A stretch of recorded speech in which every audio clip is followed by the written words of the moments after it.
Hello everyone. Good evening all of you. Welcome to our today's session, a drug of the day, Dapsone.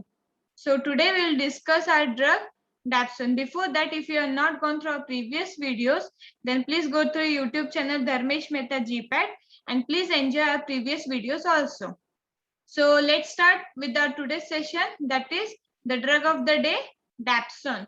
So drug of the day dapsone जो हम लोग आज discuss करेंगे हम I hope आप लोग सब लोगों ने डैप्सोन ड्रग नाम सुना होगा, राइट? डैप्सोन ड्रग नाम सुना होगा आप लोग ने. अगर नहीं सुना है तो आज हम डिस्कस करेंगे drug of the day dapsone. So dapsone किसके लिए यूज होता है? एंटीबैक्टीरियल भी यूज होता है, राइट? ज्यादा नहीं, majorly, but it is use as antibacterial then anti leprosy also, right? This is mainly used for leprosy and not majorly but for minor it can be also used as antibacterial. Okay, so हमारा dapsone drug जो anti leprosy में anti लेप्रोटिक करके use होता है, आज हम लोग वो डिस्कस करेंगे. So let's start with our today's session with Dapsone. So before that we should know what is leprosy, right? Leprosy क्या है, कैसे होता है, उसके बाद हम लोग डैप्सोन डिस्कस करेंगे. So let's start with the leprosy. Let's first understand what is leprosy. So leprosy is also called as Hansen disease. Leprosy को दूसरा नाम है हैंसन डिजीज. लेप्रेसी को हैंसन डिजीज भी बोलते हैं. And it is a chronic curable infectious disease of skin and peripheral nerves. Leprosy जो है ना, उसका हैंसन डिजीज बोलते हैं, ये समझ में आया. और ये जो है ये क्रोनिक है बट क्यूरेबल मतलब क्योर कर सकते हैं हम उसको. इन्फेक्शियस डिजीज, इन्फेक्शन कहाँ पे होता है? स्किन और पेरिफेरल नर्व्स में होता है. पेरिफेरल के नर्व्स में होता है. स्किन और पेरिफेरल नर्व्स मतलब कौन से होंगे? Fingers, right? Hand, fingers, feet and all those. So that will involve all in peripheral nerves. It will affect the peripheral nerves and skin part, right? So let's see. Leprosy is caused by Mycobacterium leprae. Leprosy को कौन cause करता है? Mycobacterium leprae. ये एक pathogen है जो leprosy cause करता है. सो लेप्रेसी का दूसरा नाम हैंसन डिजीज है.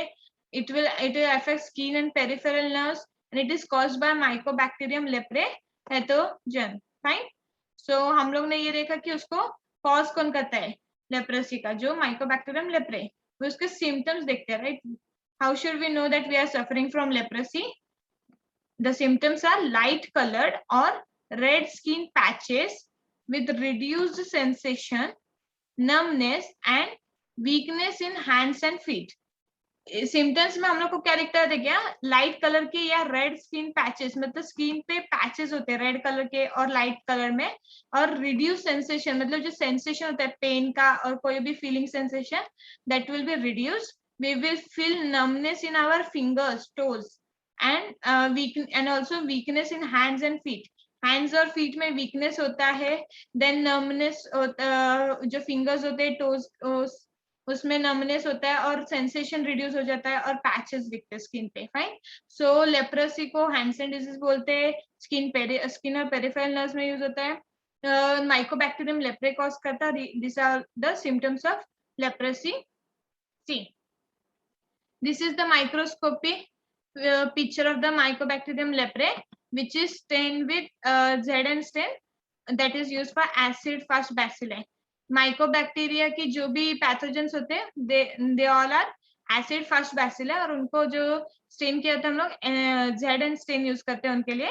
And we can see this the mycobacterium leprae का जो पिक्चर है माइक्रोस्कोपी वाला. फाइन. सो हम लोग ने लेप्रेसी के बारे में डिस्कस किया, उसके कॉजेस क्या है, उसके सिम्टम्स क्या है और कहाँ पे अफेक्ट करता है. And this is the picture of the mycobacterium leprae. ये सब डिस्कस कर लिया. So let's move to the classification of anti leprotic drugs. Right, हम लोग को ये पता चल गया कि लेप्रेसी है क्या. Now will see which are the drugs that are used as anti leprotic. Fine. So see, the first classification is sulfone. Under sulfone we get dapsone drug. Okay, so हमारा जो डिस्कस करने वाले today हम लोग drug dapsone, वो कौन से classification में आता है, सल्फोन के अंडर आता है। Fine, so this is the second classification, phenazine derivative. Phenazine derivative के अंडर कौन आता है, क्लोफाजिमाइन। तो क्लोफाजिमाइन में जो उसका जो स्ट्रक्चर होगा वहां पे फिनाजिन रिंग होगा, इसलिए ये क्लोफाजिमाइन फिनाजिन डेरिवेटिव के अंडर आता है क्लासिफिकेशन में। And the third classification is anti tubercular drug. What is anti TB drug. जो ड्रग्स टीबी में यूज होते हैं उनमें से कोई ड्रग्स लेप्रोसी में भी यूज होते हैं, और वो कौन से है, राइफेम्पिन and ethionamide. These are the two anti-TB drugs that are used as anti-leprotic. And the last classification is other antibiotics. मतलब एंटीबायोटिक्स तो यूज हो रहे हैं, राइट, एंटी टीबी के जैसे ये बाकी के ड्रग्स यूज हो रहे हैं, तो दूसरे एंटीबायोटिक्स कौन से जो एंटी लेप्रोटिक करके यूज होते हैं, this are ofloxacin, moxifloxacin, minocycline, and the last one is clarithromycin. These are the other antibiotics that are used. So anti-leprosy के ड्रग के चार क्लासिफिकेशन से, चार, sulfone, phenazine derivative, anti-TB and other antibiotics. Today we are going to discuss dapsone drug, which comes under sulfone category. Right? So we have seen the classification of anti-leprotic drug. Now let's move to our today's drug, that is dapsone. We'll discuss now about the drug dapsone. So dapsone is known as diamino diphenol sulfone, that is DDS. DDS and diamino diphenol sulfone is the most active and most commonly used member of this class. मतलब dapsone जो है ना, उसका नाम, उसका दूसरा नाम क्या है, diamino diphenyl sulfone, that is also called as DDS, and it is the most active and most commonly used member of this class. मतलब ये जो सल्फोन क्लास है उसका जो मोस्ट एक्टिव और मोस्ट यूज ड्रग है वो डैप्सोन है, और उसका दूसरा नाम है DDS, दैट इज डायअमाइनो डाइफिनॉल सल्फोन। इसका मतलब ये तो क्लियर हुआ ना कि उसके नाम से पता चल रहा है कि उसके स्ट्रक्चर में डायअमाइनो मतलब 2 अमाइन ग्रुप होगा, डाइफिनाइल मतलब 2 फिनाइल ग्रुप होगा, और सल्फोन ग्रुप होगा, right. We will see the structure, see. And dapsone is an alternative drug for the treatment of pneumocystis jirovecii in AIDS patient. मतलब डैप्सोन को हम लोग एंटीबैक्टीरियल करके यूज होते हैं, पता है, एंटी लेप्रोसी में भी यूज करते हैं, ये भी पता है। तो ये और अल्टरनेटिव करके भी यूज होता है, किसमें, न्यूमोसिस्टिस जिरोवेसी, एक पैथोजन है जो न्यूमोसिस्टिस निमोनिया कॉज करता है, और वो जो एड्स पेशेंट में अगर न्यूमोसिस्टिस निमोनिया हुआ है pneumocystis jirovecii के वजह से, तो we can use dapsone as an alternative drug for the treatment, right? So let's move. Dapsone is a drug of choice for the treatment of dermatitis herpetiform. Okay, हमने पहले देखा कि उसका दूसरा नाम क्या है, फिर वो अल्टरनेटिव ट्रीटमेंट किसमें होता है, न्यूमोसिस्टिस जिरोवेसी इन एड्स पेशेंट में, और अभी क्या बोल रहे हैं कि डैप्सोन जो है वो ड्रग ऑफ चॉइस है कौन से ट्रीटमेंट में, डर्मेटिटिस हर्पेटिफॉर्म, राइट। सो डर्मेटिटिस हर्पेटिफॉर्म में ये ड्रग ऑफ चॉइस के काम करेगा, मतलब ये फर्स्ट, इसमें अगर किसी पेशेंट कोई सफर कर रहा है डर्मेटिटिस हर्पेटिफॉर्म से, तो हम लोग डैप्सोन उसको दे सकते हैं, that will be the first choice of drug, fine. So this is the structure of dapsone drug. See, we have seen that this is diamino diphenyl,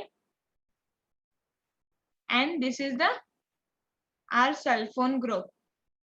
Okay, so नाम से समझा ना उन्होंने, अब जो अभी हम लोग ने जो डिस्कस किया, this is diamino diphenyl sulfone, this is diamino diphenyl sulfone, DDS, ये स्ट्रक्चर है डैप्सोन का, fine. So I hope you understood the structure of dapsone, and that is used for other treatment also, that is pneumocystis jirovecii and dermatitis herpetiform, fine. So let's move to our next, that is the mechanism of action. Now we'll discuss the mechanism of action of dapsone drug. अभी हम लोगों ने देखा कि leprosy क्या होता है, फिर डैप्सोन का इंट्रोडक्शन देखा, उसका स्ट्रक्चर देखा. Now will see the mechanism of action, how dapsone drug is used as anti leprotic. See, dapsone is chemically related to sulfonamide. Dapsone chemically किससे related है? Sulfonamide से, right? We have seen that with the dapsone contains sulfone group. Sulfonamides में भी sulfone groups होता है, and उसमें amine भी होता है, तो dapsone में भी amine है. So it is structure that is chemically related to sulfonamide, and it is has similar mechanism of action also. Okay, so let's see what is the mechanism of action. See, it inhibits the incorporation of para-amino benzoic acid, that is PABA, into folic acid. मतलब folic acid का जो synthesis होता है, उसके synthesis में पाबा use होता है, right? Para-amino benzoic acid we use in the synthesis of folic acid. So it inhibits the incorporation of para-amino benzoic acid. So dapsone क्या करेगा कि जो para-amino benzoic acid यूज होता है फोलिक एसिड के सिंथेसिस में, उसको इनहिबिट करेगा, उसको यूज होने से रोकेगा सिंथेसिस में फोलिक एसिड के. वो कैसे करेगा?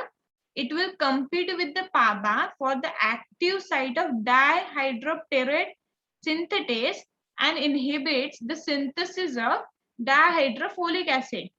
क्या बोल रहा है कि जो हमारा डैप्सोन है वो compete करेगा पाबा से. अब वो इनहिबिट कर रहा है, राइट? तो वो compete करता है पाबा से एक्टिव साइट किसके लिए? डाइहाइड्रोप्टेरोएट सिंथेटेज, एक एंजाइम है जिसके एक्टिव साइट पे पाबा बाइंड करता है. तो उसके पाबा के साथ वो compete करके पाबा को इसके एक्टिव साइट पे बाइंड होने नहीं देगा. कौन से? डाइहाइड्रोप्टेरोएट सिंथेटेज के. And then inhibit the synthesis of dihydrofolic acid. Dihydrofolic acid is an intermediate in the synthesis of folic acid. So if a dihydrofolic acid will not form, then folic acid will also not form, right? So इसके लिए dapsone क्या करेगा? जो पाबा डाइहाइड्रोप्टेरोएट synthetase के active site पे bind करने वाला है, उसके साथ कंपटीशन करके खुद बाइंड होगा, पाबा को बाइंड होने नहीं देगा. Because of that dihydrofolic acid will not form, and because of that folic acid will also not form. That is essential for our DNA formation, right? हमने पढ़ा है फोलिक एसिड के tetrahydrofolic acid will form thiamine, and thiamine से हम लोग DNA बनता है, right? Thiamine use होता है ना डीएनए के फॉर्मेशन में.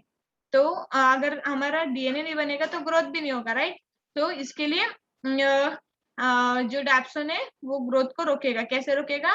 It will not allow the formation of folic acid. Okay, let's move. It is a leprostatic at low concentration. क्या बोल रहे हैं कि ये leprostatic है at low concentration में, and at higher concentration arrest the growth of other bacteria sensitive to sulfonamide. क्या at low concentration में जो डैप्सोन है वो लेप्रोस्टैटिक काम करता है. लेप्रोस्टैटिक का मीनिंग क्या है?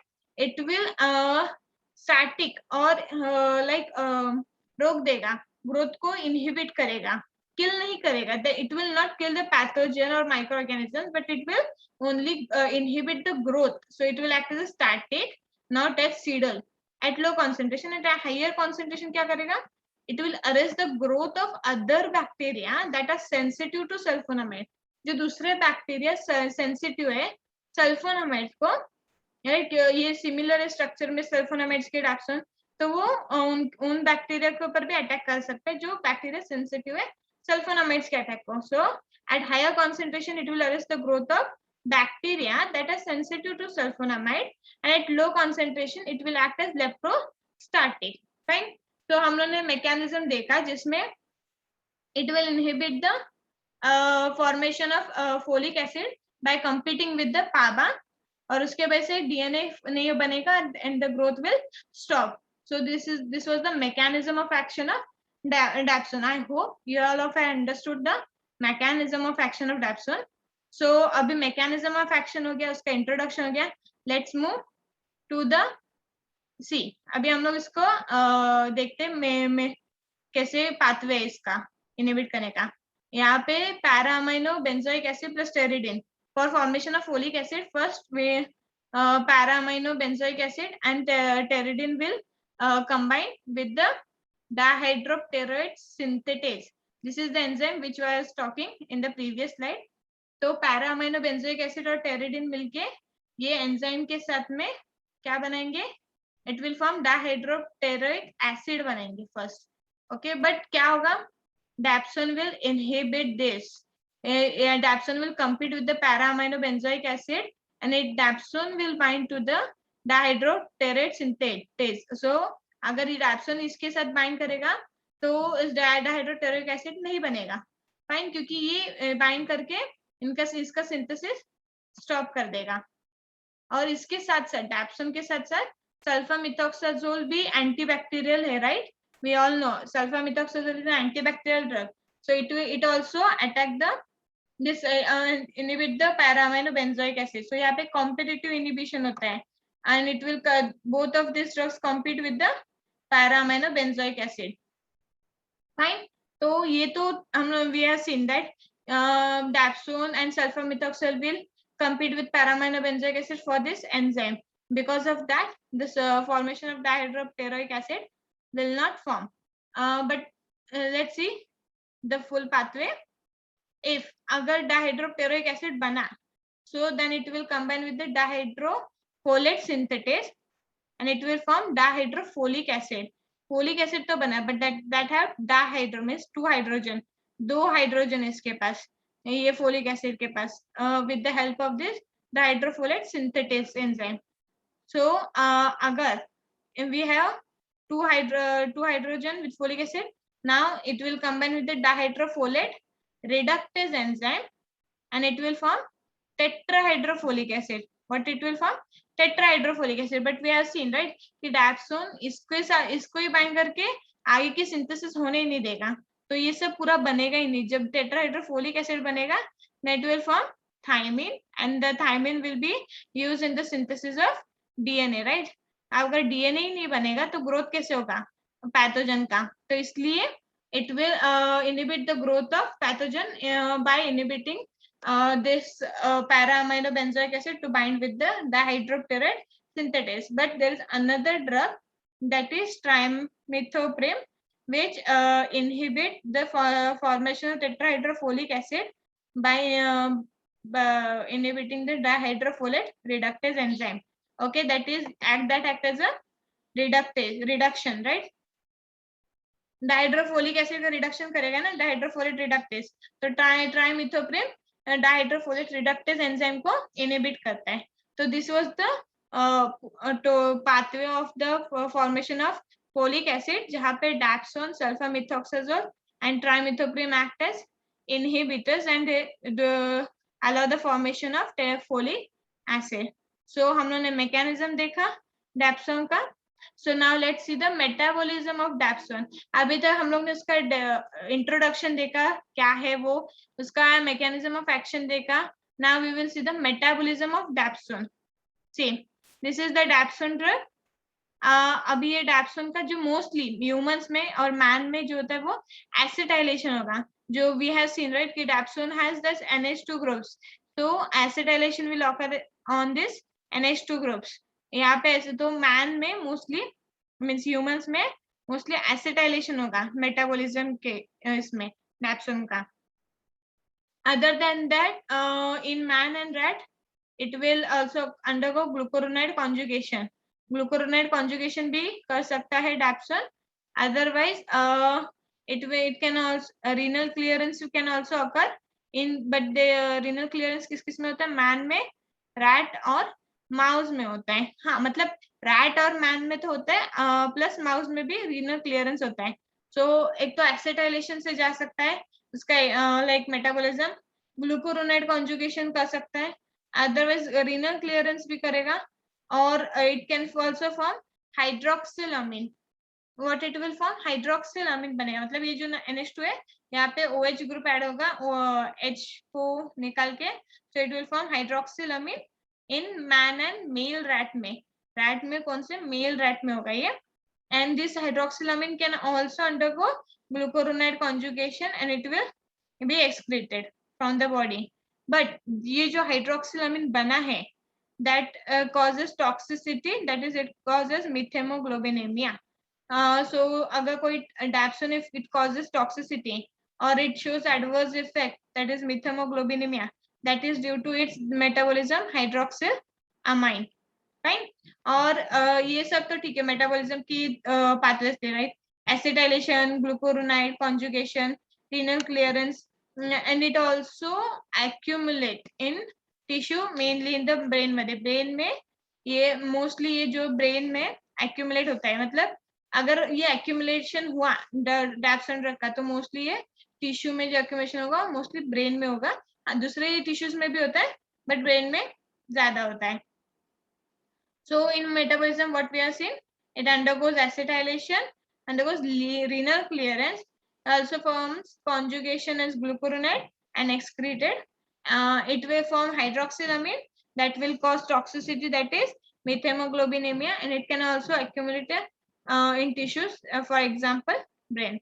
So हम लोगों ने मेटाबॉलिज्म में देखा कि वो एसिटाइलेशन और डिफरेंट डिफरेंट उसके पाथवेज है जो उसका मेटाबॉलिज्म करेंगे डैप्सन ड्रग का, फाइन। सो अभी तक हम लोगों ने मैकेनिज्म देखा, मेटाबॉलिज्म देखा। Now we will go to a most important part of the drug, that is the adverse effects of the dapsone drug. So let's see the adverse effects. Okay, the common adverse effects कौन से? Fever, skin rash and methemoglobinemia. अब आपको समझ में आ रहा होगा कि why methemoglobinemia is the common side effect or adverse effect of the dapsone drug. क्यों? क्योंकि that is formed by the hydroxylamine derivative, इसलिए वो common adverse effect है dapsone का. Other than this, fever and skin rashes are also common adverse effects. Okay, other effect is hemolysis in glucose 6-phosphate dehydrogenase, that is glucose 6-PD deficient patients. मतलब जो patients में glucose 6-phosphate dehydrogenases के deficiency होती है ये enzyme की, वहां पे ये ड्रग क्या करेगा, hemolysis करेगा, उन patients में hemolysis cause करेगा. Okay, so अभी जिस पेशेंट्स में ये ड्रग जो एंजाइम है ग्लूकोज 6-फॉस्फेट डिहाइड्रोजनेज वो उसमें है ही नहीं वो पेशेंट में, तो अगर हम लोग ये डैप्सन ड्रग देंगे तो हीमोलाइसिस कॉज करेगा. इसका मतलब क्या हुआ कि we should not give drug dapsone, right, in patients which are deficient in glucose 6-phosphate dehydrogenase, fine. And it also causes sulfone-DDA syndrome, that is also called as infectious mononucleosis like syndrome. Dapsone drug जो है वो sulphone syndrome भी cause करता है, जिसका दूसरा नाम है infectious mononucleosis like syndrome, fine. But ये जो सिंड्रोम है उसमें होता क्या है, ये जो सल्फोन सिंड्रोम है that is the it's a type of hypersensitivity, but it is an uncommon type of hypersensitivity. It is not commonly occurring hypersensitivity under which it causes fever, malaise and acute hepatitis. Okay, मतलब जो sulphone syndrome है ना वो भी एक type of hyper sensitivity है, but वो commonly use नहीं होते, वो कॉमन अनकॉमन टाइप है हाइपर सेंसिटिविटी का, और वहां पे fever, malice and acute hepatitis देखने को मिलता है. तो सल्फोन क्या करेगा, सल्फोन सिंड्रोम करेगा, जिसका दूसरा नाम है infectious mononucleosis like syndrome, fine. So let's move to our next adverse effect, that is hepatitis and agranulocytosis are other rare complications. मतलब ये तो ठीक है, कॉमन थे, और कॉमन नहीं तो फिर भी देखने को मिलते हैं डैप्सन में, राइट, ऐसे थे. But hepatitis and agranulocytosis are rare complications है, मतलब रेयरली दिखने को मिलता है, अगर देखने को मिलेंगे भी और नहीं भी, ऐसे है ये. So hepatitis and granulocytosis are the rare complications. और अग्रैन्युलोसाइटोसिस जो है वो एक ब्लड का डिसऑर्डर है. किसका? ब्लड का डिसऑर्डर है, जहां पे बॉडी जो है ना इनफ डब्ल्यूबीसीज नहीं बनाता है, मोस्टली उसमें भी न्यूट्रोफिल्स नहीं बनाता है, right, that are important for the body to fight against the pathogen infections, right, we all know. So in rare cases what it will form, hepatitis and granulocytosis. So we have seen that adverse effects also, जहाँ पे हम लोगों ने common effects देखे, haemolysis भी cause करता है, sulphone syndrome देखा, और रेयर कॉम्प्लिकेशंस भी देखे. Now let's see the contraindications. तो dapsone is contraindicated in patients with severe anaemia और glucose six phosphate dehydrogenase deficiency. Okay, so जो पेशेंट्स सीवियर, जिसमें सीवियर एनीमिया है, अदरवाइज जिसमें ग्लूकोज 6 फॉस्फेट डिहाइड्रोजनेस इस एंजाइम की डेफिशिएंसी है, उन पेशेंट्स में कॉन्ट्राइंडिकेटेड है डैप्सोन। मतलब डैप्सोन को उन पेशेंट्स में नहीं देना है जहां जो सीवियर एनीमिया से सफर कर रहे हैं, अदरवाइज उनको जिसमें ग्लूकोज 6 फॉस्फेट डिहाइड्रोजनेस एंजाइम की डेफिशिएंसी है। क्यों? हम लोगों ने देखा राइट कि अगर वो 6 पीडी डेफिशिएंट पेशेंट्स में देंगे तो that will cause haemolysis, right. और एनीमिया में भी नहीं देना क्योंकि वो हीमोलाइसिस करता है तो और कम करेगा, राइट। तो ऑलरेडी एनीमिया में कम होते हैं आरबीसीज, और कम हो जाएंगे तो सीवियर एनीमिया उससे भी और वर्सन करेगा वो कंडीशन को dapsone. Fine, so it is contraindicated in severe anaemia and glucose 6 phosphate dehydrogenase enzyme deficient patients में। सो we have seen adverse effects, we have seen the contraindications, now we will see the uses. हमको ये तो पता है right कि dapsone anti मतलब leprosy में use करते हैं हम लोग, और बैक्टीरियल इन्फेक्शंस में भी यूज करते हैं, राइट। तो अब उसके दूसरे यूजेस क्या है, ये दोनों यूजेस तो हमें पता है। Let's see, in combination with pyrimethamine, dapsone can be used for chloroquine resistant malaria में। क्या बोल रहे हैं कि जो डैप्सोन ड्रग है हमारा, वो पायरामिथामाइन के साथ कॉम्बिनेशन में we can use in condition of chloroquine resistant malaria. Malaria में भी यूज कर सकते हैं हम लोग, बट कौन से कंडीशन में? जहाँ पे क्लोरोक्विन रेजिस्टेंट मलेरिया होता है ना, जो मलेरिया क्लोरोक्विन को रेजिस्टेंट हो चुका होता है, वहां पे we can use in combination with pyrimethamine, we can use dapsone. Fine. So to treat the chloroquine resistant malaria, so dapsone is used in leprosy, it is used in bacterial infection, and it is used in chloroquine resistant malaria also. Fine. तो हम लोगों ने उसके uses भी देखे, दूसरे uses other than leprosy, उसके adverse effect और उसके कॉन्ट्रा इंडिकेशंस। सो उसको डिटेक्शन टेस्ट भी है, लेप्रोसी का डिटेक्शन टेस्ट भी है, वो देखते हैं हम लोग क्या है। Lepromin skin test is used to determine the different forms of leprosy. Means जो leprosy हमारा पेशेंट सफर कर रहा है, उसके भी लेप्रोसी के भी टाइप्स होते हैं, डिफरेंट टाइप्स होते हैं लेप्रोसी के। तो वो कौन से टाइप ऑफ लेप्रोसी से सफर कर रहा है और तो उसका फॉर्म क्या है, वो हम लोग डिटेक्ट करेंगे। और अदरवाइज इट इज सफरिंग और not from leprosy also, for that also we can use lepromin skin test. Okay, ये टेस्ट से हम लोग ये डिटेक्ट कर सकते हैं कि पेशेंट हमारा लेप्रोसी से सफर कर रहा है कि नहीं, अदरवाइज सफर कर रहा है तो कौन से फॉर्म से सफर कर रहा है, we can also find that also from lepromin skin test. Right, so हम लोग ने लेप्रोसी का डिटेक्शन टेस्ट भी देख लिया। तो अब हम लोग देखते हैं कि ट्रीटमेंट ऑफ लेप्रोसी, मतलब डैप्सोन तो हम लोग लेप्रोसी में यूज होता है, बट वो लेप्रोसी की ट्रीटमेंट में कैसे यूज करते हैं हम लोग dapsone, we'll see that part. See, leprosy के दो कैटेगरीज होते हैं, मतलब लेप्रोसी दो फॉर्म का होता है, like multibacillary and paucibacillary. In multibacillary what we use is rifampicin 600 milligram once monthly, मतलब मंथ में एक ही बार लेना है rifampicin 600 milligram, clofazimine 300 milligram once monthly, वो भी सुपरविजन के अंदर मंथ में सिर्फ एक ही बार लेना है। And dapsone that we have discussed today, this 100 milligram OD once daily, okay once daily, मतलब दिन में एक बार लेना है। And clofazimine 50 milligram OD, that is once daily. मतलब ये जो ड्रग्स है ये जो ड्रग्स 12 मंथ्स के लिए जैसे प्रिस्क्राइब किए वैसे लेना है। That is rifampicin once monthly, clofazimine once monthly, dapsone once daily, clofazimine 50 milligram once daily. This is for 12 months. तो मल्टीबैसिलरी में का जो कॉम्बिनेशन जो ड्रग का ट्रीटमेंट है ये है, this is the treatment. And यहाँ पे dapsone is that is in 100 milligram, it is use once daily. Okay, so multibacillary की कंडीशंस में हम लोग डैप्सोन जो 100 मिलीग्राम का वो डेली एक यूज करते हैं tablet. Fine, so let's see in paucibacillary में कैसे करते हैं। पॉसीबैसिलरी में rifampicin 600 milligram once monthly and dapsone 100 milligram once daily, that is for 6 months. 6 months के लिए पॉसीबैसिलरी में राइफेम्पिसिन जो मंथली एक ही लेना है और डैप्सोन 100 मिलीग्राम का एक लेना है दिन में। This is the treatment for paucibacillary, fine. But हमको पहले ये तो पता हो कि मल्टीबैसिलर पॉसिबैसिलर होता क्या है। तो multibacillary is seen in those patients who are skin smear positive, मतलब जो हमने टेस्ट देखा ना लेप्रोमिन स्किन टेस्ट, उसका जो स्मीयर होता है ना वो पॉजिटिव आता है। एंड जो बायोप्सी हम लोग करते हैं वहाँ पे एडवांस डिजीज इंडिकेट करते हैं। कौन सा एडवांस डिजीज इंडिकेट करेंगे, और जो स्किन टेस्ट जो आएगा वो पॉजिटिव आएगा, तो हम उसको मल्टीबैसिलरी फॉर्म बोलेंगे उस टाइप ऑफ लेप्रोसी को, fine.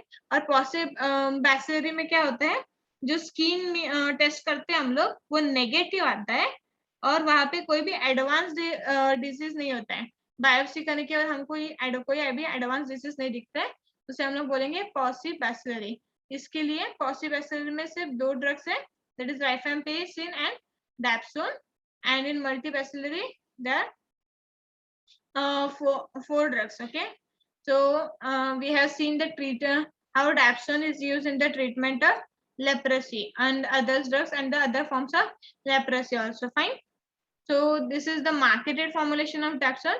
Dapsone tablets IP 100 milligram, जो हमने अभी देखा 100 milligram को लेना है, and it is in the form of tablet. It also comes in form of gel also, that is transdermal form में जेल में यूज होता है, टैबलेट्स के करके भी आता है, it comes in different forms also. So this is the marketed formulation and this is the treatment of leprosy, fine.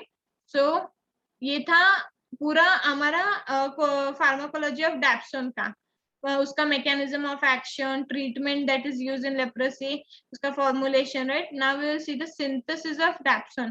Dapsone का सिंथेसिस देखेंगे, उसका सिंथेसिस कैसे होता है। See first we will take the parachloronitrobenzene. पहले हम लोग पैराक्लोरोनाइट्रोबेंजीन लेंगे, वो भी 2 मोल्स लेंगे। Okay, 2 moles of parachloronitrobenzene and sodium sulphide. Okay, तो सोडियम सल्फाइड ये इनका रिएक्शन करने है हमें, ये मॉलिक्यूल मिलेगा जहाँ पे the chlorine will be removed. Okay, and chlorine will go with the 2 sodium, and we have taken the 2 moles of पैराक्लोरोनाइट्रोबेंजीन, तो उसके 2 मोल्स लिए, तो जो 2 क्लोरीन होंगे दोनों मोल्स के, और ये जो नाइट्रोजन दोनों सोडियम है, सॉरी, वो दोनों निकल के सोडियम क्लोराइड बन के निकल जाएंगे, राइट। एंड फिर जो बचेगा वो यहाँ पे अटैच होगा, जिससे कि ये पार्ट है, तो ये वाला पार्ट है, then this is the sulphur will get attached here, and जो दूसरा मॉलिक्यूल है वो दूसरा मॉलिक्यूल का ये जो पार्ट है it will attach to here, and we will get the this part of the dapsone group. dapsone drug का ये वाला पार्ट तो मिल गया, but still we are left with the sulfone group जो यहाँ पे था सल्फर के ऊपर, and our amino groups, right? So let's see वो कैसे मिलेगा। okay, so sulfone groups मतलब उसका ऑक्सीडेशन होगा, राइट, सल्फर का ऑक्सीडेशन होगा, so we will use oxidizing agent that is K2Cr2O7, so and H2SO4 as oxidizing agent, where it will oxidize the sulfur group and it will form sulfone group, our sulfone group that is required for the synthesis of dapsone. Okay, तो हमें sulphone group मिल गया oxidation करके sulphone का। अब we are left with the our amine group, right? यहाँ पे nitro group है, we want amine group, so how we'll get the amine group? By reduction, right? So हम लोग reducing agent कौन से यूज करेंगे, SnCl2 और HCl are the reducing agent that will convert this nitro group to amine group. Okay, let's see, this is the amine groups after reduction of nitro group. तो हम लोगों ने पहले क्या किया, 2 मोल्स लिए पैराक्लोरोनाइट्रोबेंजीन के और सोडियम सल्फाइड के साथ रिएक्ट किया, तो हमें ये मॉलिक्यूल मिला। उसके बाद में हमने उसका ऑक्सीडेशन किया सल्फर का, तो हमें हमारा सल्फोन ग्रुप मिला, and after that we have reduced the nitro group by using SnCl2 and HCl, where we get our amine groups, right? So this is our dapsone. So I hope आपको dapsone का synthesis समझ में आ गया होगा, easy है। पहले तो हम स्टार्टिंग मटेरियल लेंगे, जहां से हमको स्टार्ट करना है, ये जो होगा वो, उसको सोडियम सल्फेट के साथ रिएक्ट करेंगे, उसके बाद इसका ऑक्सीडेशन होगा और इसका रिडक्शन करेंगे तो हमें डैप्सन मिल जाएगा। Fine. So this was the last part of our discussion of dapsone drug, जहाँ पे हम लोगों ने फार्माकोलॉजी और उसका सिंथेसिस भी डिस्कस कर लिया। Okay, let's move to our today last topic of our today's session, that is our last question. So this is the question: side effects of dapsone apart from hemolytic anemia are. उन्होंने पूछा है कि जो dapsone का जो side effects है, haemolytic anaemia उसका side effect है, राइट, हमने देखा। तो हीमोलाइटिक एनीमिया को छोड़ के और दूसरे कौन से साइड इफेक्ट्स है डैप्सोन के, ये लोग ने पूछा है। Let's see the options. First is infectious mononucleosis like syndrome. Second option is methemoglobinemia. Third option is agranulocytosis.